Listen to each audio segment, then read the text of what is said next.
127 वर्ष की आयु में सारा की मृत्यु हुई और अब्राहम भी बहुत वृद्ध हो गया था और यहोवा ने सब बातों में उसको आशीष दी थी और इसहाक की उम्र भी अब विवाह के योग्य हो गई थी।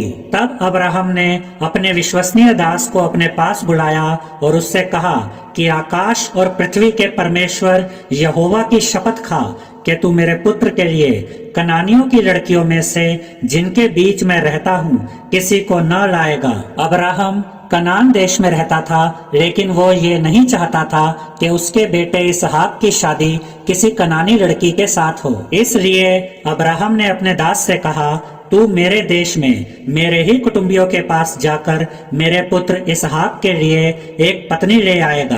तब दास ने अब्राहम से कहा, कदाचित वह स्त्री इस देश में मेरे साथ आना न चाहे तो क्या मुझे तेरे पुत्र को उस देश में जहाँ से तू आया है ले जाना पड़ेगा? अब्राहम ने उससे कहा, चौकस रहे, मेरे पुत्र को वहां कभी न ले जाना। फिर अब्राहम ने अपने दास से कहा, स्वर्ग का परमेश्वर यहोवा जिसने मुझे मेरे पिता के घर से और मेरी जन्मभूमि से ले आकर मुझसे शपथ खाई और कहा कि मैं यह देश तेरे वंश को दूंगा, वही अपना दूत तेरे आगे आगे भेजेगा कि तू मेरे पुत्र के लिए वहां से एक स्त्री ले आए। परंतु यदि वह स्त्री तेरे साथ आना न चाहे तब तो तू मेरी इस शपथ से छूट जाएगा, पर मेरे पुत्र को वहां न ले जाना।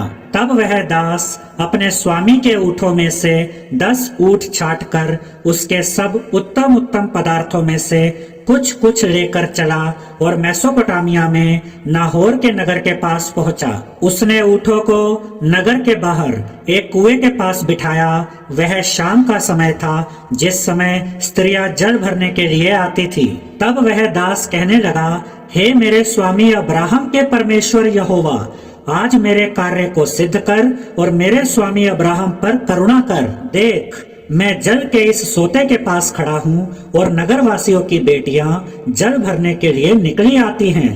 इसलिए ऐसा होने दे कि जिस कन्या से मैं कहूँ अपना घड़ा मेरी ओर झुका कि मैं पीऊं, और वह कहे ले पी ले, फिर मैं तेरे ऊँटों को भी पिलाऊंगी। यह वही हो जिसे तूने अपने दास इसहाक के लिए ठहराया हो, यानी कि जो लड़की मुझे पानी पिलाए और मेरे ऊँटों को भी पानी पिलाए, यह वही लड़की हो जिसे तूने इसहाक के लिए चुना हो। इस रीति मैं जान लूंगा कि तूने मेरे स्वामी पर करुणा की है। और जब वह दास ऐसा कह ही रहा था, तभी वहां रिबका आई, जो अब्राहम के भाई नाहोर के बेटे मिल्का के पुत्र बतूएल की बेटी थी। वह कंधे पर घड़ा लिए हुए आई।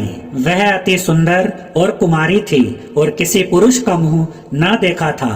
वह कुएं में सोते के पास उतर गई और अपना घड़ा भर के फिर ऊपर आई। तब वह दास उससे भेंट करने को दौड़ा और कहा, अपने घड़े में से थोड़ा पानी मुझे पिला दे। तब रिबका ने उस दास को पानी पिलाया और उससे कहा कि मैं आपके ऊँटों को भी पानी पिला देती हूँ। फिर रिबका ने दास के सभी ऊँटों को भी पानी पिलाया।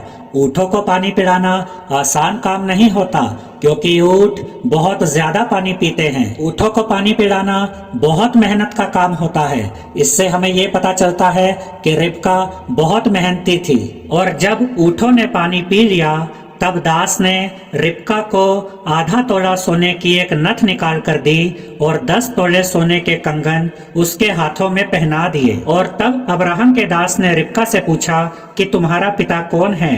क्या तुम्हारे पिता के घर में इतनी जगह है कि हम सब के रहने तथा सोने का प्रबंध हो सके? तब रिबका ने उत्तर दिया, मैं तो नाहोर के बेटे मिल्का के पुत्र बतूएल की बेटी हूँ, और हमारे यहाँ आपके ऊँटों के लिए चारा भी है और आपके लिए सोने की जगह भी है।